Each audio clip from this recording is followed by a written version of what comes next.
This discussion is a sequel to the earlier discussion in which we were talking about the reformist initiatives from within Indian society, provoked to a large extent by alien cultural presence, especially Christianity. But in the course of this discussion, we also realized that much of the reformism that the great intellectuals like Ram Mohan Rai and others actually preached, including people who came after him in the Brahma movement in Bengal or his intellectual, ideological descendants elsewhere in India, personalities like Chiplonkar or Ranade in western India or Birasalingam Pantalu in southern India. Such people actually thought in terms of a great Indian civilization and the need for restoring the purity of this culture that had over time been contaminated by priestcraft, by the deviation from an old pristine culture. So one can actually see even in these reform movements an element of revivalism. So to distinguish very clearly between reformism and revivalism becomes in any case a very difficult task, because the search for the great Indian heritage or the search for a monotheistic tradition in Indian religion was as much a part of that revivalist imagery as the kind of images that the more aggressive revivalists would do later. This is an important conceptual problem that requires to be borne in mind in order to appreciate the kind of impact that revivalist mentality would make on Indian culture and Indian society in the course of the 19th century. Revivalism was not always blind faith. Revivalism was not always obscurantism. Revivalist ideas can be weighed with reformist attitudes, something which you see among those who thought that monotheism was an accepted practice in the past and it needed to be revived. Provocation of Christianity notwithstanding, this was a part of the cultural engagement that the Indian intellectuals had undergone during that time. So if that is the case, then revivalism has also many dimensions, many different features. We come across intellectual revivalism of different kinds, provoked not merely by the presence of the alien rulers, this was certainly an important factor, but provoked also to a large extent by political questions. The idea that India was an endemically divided land would actually persuade scholars and intellectuals to go back into the past history to dig up the records of Indian unity, political unity in classical or in ancient times. This is one aspect of political revivalism that was manifest in many historical discourses of the time. So some of these intellectuals would go to the extent of suggesting that in India, in the ancient age, democratic institutions had begun to flourish. So the search for democracy would actually persuade them to concentrate on institutions like samitis and sabhas in ancient Indian polity. So this is also an aspect of intellectual revivalism, which was not really an invocation to go back to the past, but it was basically a reassessment of the tradition in order to engage with modernity, to engage with modern ideas, political or social or religious, and the ultimate objective of which was to create a modern India. So we cannot say that despite the revivalist undertone in it, this was necessarily a revivalist mentality in the sense of an obscurantist ideology. You have a modernist ideology couched in a language that would be reminiscent of certain revivalist ideas. So one has to be aware of the different kinds of revivalism. Some were very perfectly blended with reformist ideas. Some were contributing to obscurantist attitudes. Sir, if we have such kinds of revivalist content even in reformist thought, then how can we distinguish between these two? That is a natural question which follows from the conceptual issues that I had raised in the early part of this discussion. Usually, revivalism is associated with a certain kind of aggressive mentality. Maybe the reformists and the revivalists, in the sense of more aggressive intellectuals who would actually find everything that is modern in ancient tradition. And this aggression would actually distinguish between revivalism in this sense and reformism. Because the reformists whom we have already studied were inclined to accept the West, and they had no qualms about it.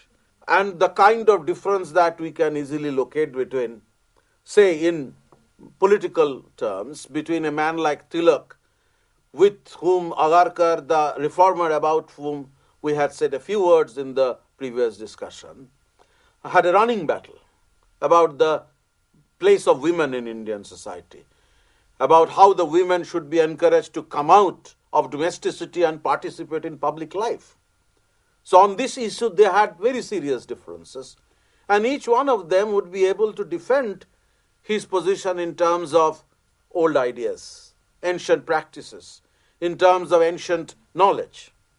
So it is possible that the fascination for the ancient knowledge would be one common assumption from which the reformist and the revivalist both would actually work out their ideas. But ultimately, the difference would lie in the greater willingness on the part of the reformists to accept the West and to blend Western knowledge with our own tradition. And those who would not find anything valuable in Western learning, but then they would actually keep on arguing that everything that the West apparently had contributed to Indian culture was available in the Vedas, in the ancient traditions.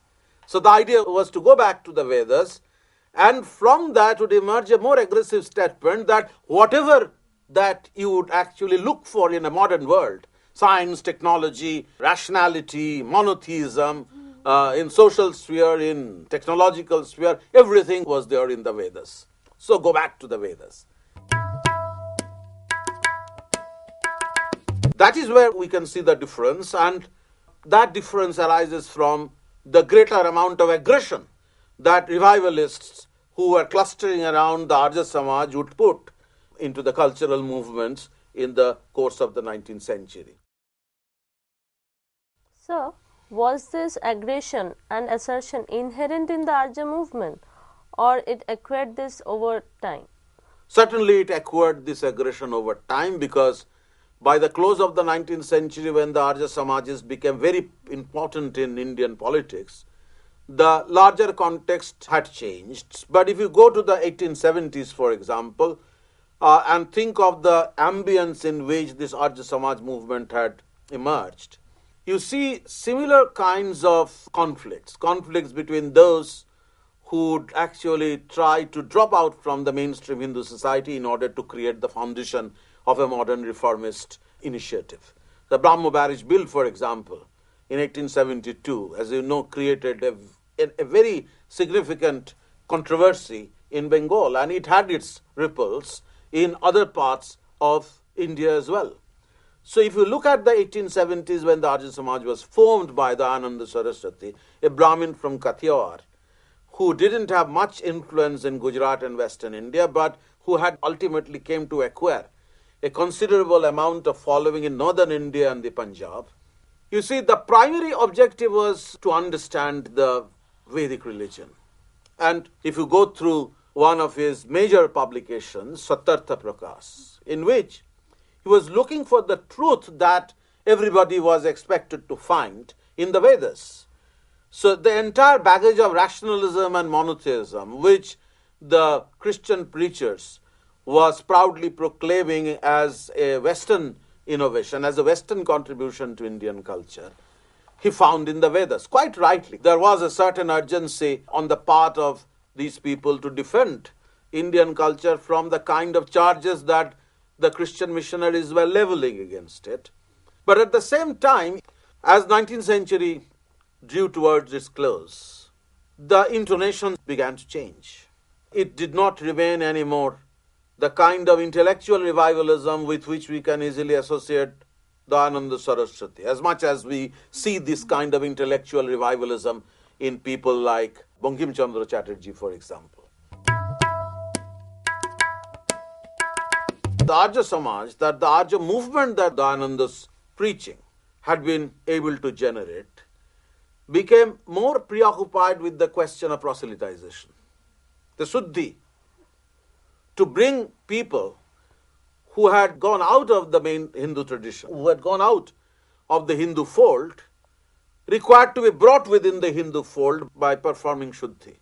So it is at this point the character of the Arya Samaj itself began to undergo very significant changes. Dayananda, in the first place, stated that there was no point in deriving lessons from the Western texts. You have a text here.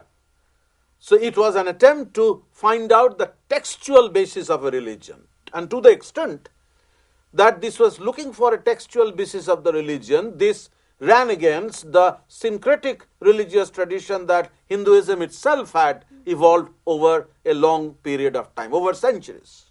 And such kinds of textualism was capable of generating what we describe as modern fundamentalism, that for certain fundamentals of a religion, you have to have certain texts. And instead of actually giving much reliance on the practices, you have to go by the texts.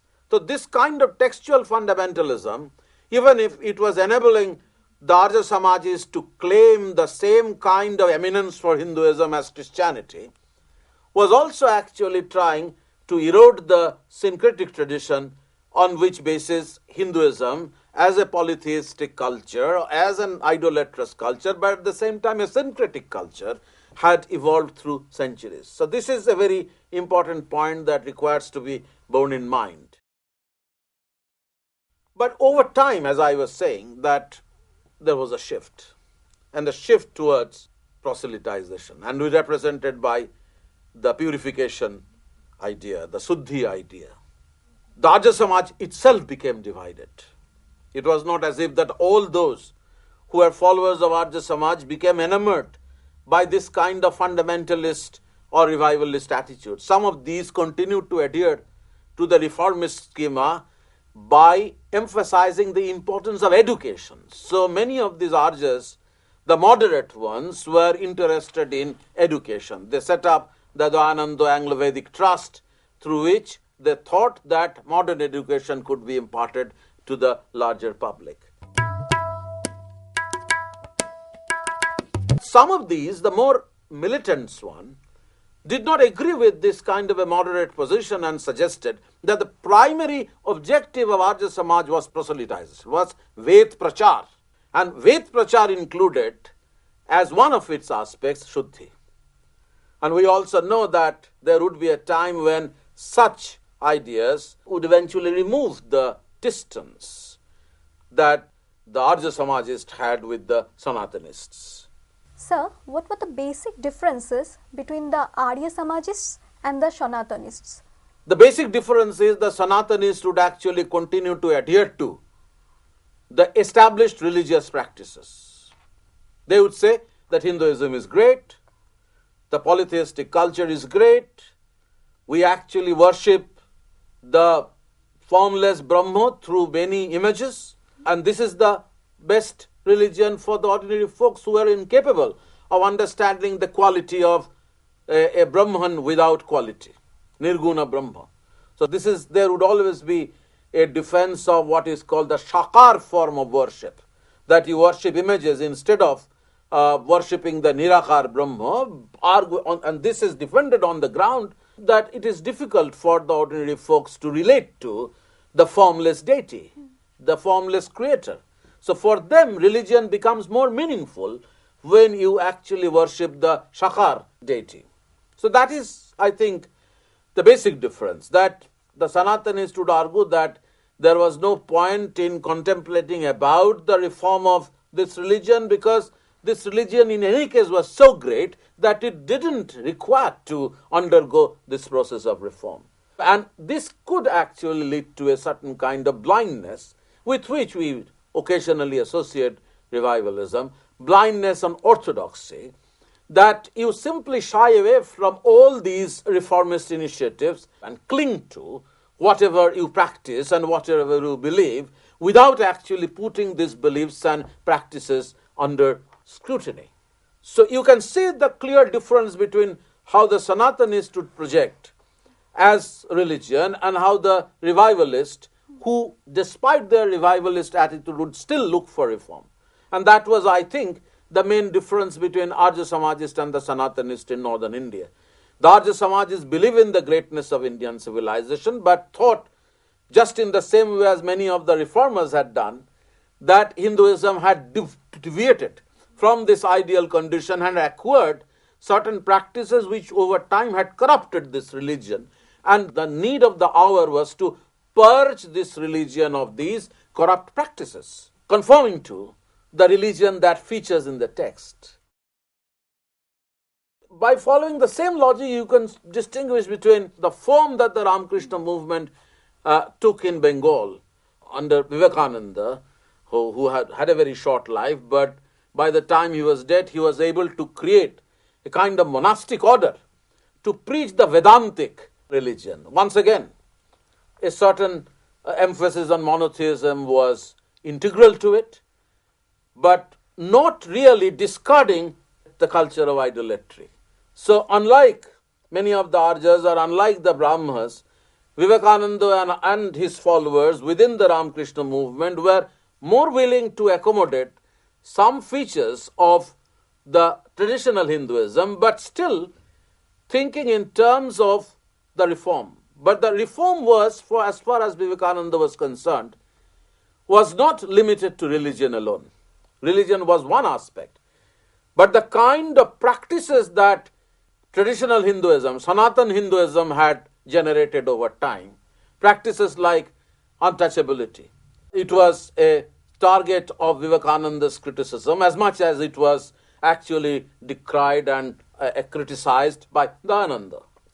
It is possible, therefore, for you to mark out the similarities, but such awareness of similarities should not actually blind us to the fact that many different attitudes also existed. There were varying emphasis towards the West. There were varying emphasis towards tradition. And such varieties needed to be kept in mind before we actually use very loosely the labels like revivalism. Vivekananda was a revivalist. Vivekananda believed in the greatness of ancient culture. But at the same time, he realized that over time, this greatness had been completely undermined by the level of corruption to which the Hindu religion had descended. And it was important to revive this. It was important to revive the pristine glory of this religion by purging it of many of these unholy, unwelcome practices. The Ramakrishna movement started as a different kind of a movement which was created by a mystic around whom the lower middle class people, as Sumit Sarkar Udas was believed, clustered. They found some solace in his preachings, some escape from the kind of drudgery and the social inertia that had affected them. The sense of grievance was partly resolved by Ramakrishna's message, but the mystical movement ultimately acquired the character of a kind of a monastic order under Vivekananda with a particular objective of making India stronger again, culturally, intellectually, socially. So this was an important contribution of a man like Vivekananda, and we have already seen the kind of the similarity that exists between Vivekananda or some of the ideas of Dayananda, but their evocations ultimately would be different. We have to be aware of these differences that existed. But one thing is clear, that whether it is Dayananda Saraswati in the Arya Samaj or Vivekananda starting a kind of a reformist, but at the same time revivalist, cultural, religious movement, the difference between them and the Sanatanists would always be clear. And the Sanatanist impact on Indian social life would become much more clearer, become more manifest in the course of the 1890s. The Sanatanists were not sitting idle. They were also setting up their own organizations like Bharat Dharma Mahamandal in Hardwar. It had its many branches in different parts of the country. It took up certain issues from the Arya idea of cow protection, and then through their itinerant preachers would actually spread the message of cow protectionism in different parts of the country, leading to a massive popular cow protection movement. The Sanatanists would be working together with these militant Aryas as great propagators of the Deva Bhasha. You have this Hindi movement in the 1880s and 90s. The main center was Banaras. One of the early protagonists was Bharatendu Harishchandra, and the Hindi movement was patronized by these Sanatanists and also the Aryas by way of taking a position against the Persian culture, against Urdu. So that would lead to a major language controversy in later half of the 19th century, particularly in the last quarter of the 19th century.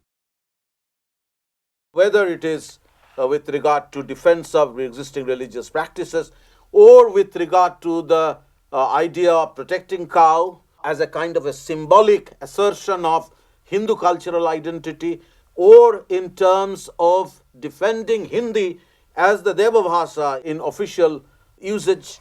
So you have the Sanatanists wearing around some of the concrete ideas about how to make their assertion in Indian society at that time, and they were also acquiring their own outfits by that time in Bharat Dharma Mahamandal. Sir, how do you actually find the influence of orthodox Brahmanical ideology on the ordinary people? So that was the point that I was actually making by referring to the cow protection movement. This actually would require a more detailed discussion about how the ordinary people continued to be swayed by Brahmanical ideology, especially casteism. You know, whether it was the Brahma movement initially was not so averse to caste, but as Sadharan Brahma Samaj became active, they became extremely critical of casteism. Dayananda and Vivekananda also had the same negative attitude towards casteism, but the Sanatanists would defend it. The Sanatanists would defend casteism by suggesting that it was a part of the fourfold division of society, it was a part of Chaturvarnam, and that it to be adhered to. Now the point is that one of the ways through which the ordinary people would actually try to engage with this kind of an ideology was to aspire for a superior status within the caste hierarchy. Some people explain the participation of the cowherd caste in the cow protection movement as one of the ways through which they were actually trying to uplift their status in the Brahmanical caste hierarchy by emulating the practices of their superior castes. So this is what is often described as Sanskritization. Sanskritization in the sense of adoption of the behavioral patterns, the cultural modes of the superior caste by the lower castes, who actually did not follow a Brahmanical way of life. Now this is of course a two-way process. The priest would actually inculcate in their mind certain allegiance to Brahmanical ritual order, but at the same time these people on their own would be willing to rise up in the caste hierarchy by emulating the social behavior and the cultural or the religious behavior of the superior caste. So that is where you see a certain persistent impact of Brahmanical orthodoxy on popular mind. That despite all these talks about reform, some of the lower caste people who did not strictly belong to the upper echelons of the Brahmanical caste order and had no reason to be so enamored by the kind of orthodoxy that the Sanatanists were preaching, still felt impelled by the desire to rise up in the social hierarchy by emulating their social behavior in order that the superior caste would accept them as somewhat superior in the caste hierarchy, would lift them up from the bottom layers of the caste hierarchy to a slightly superior layer.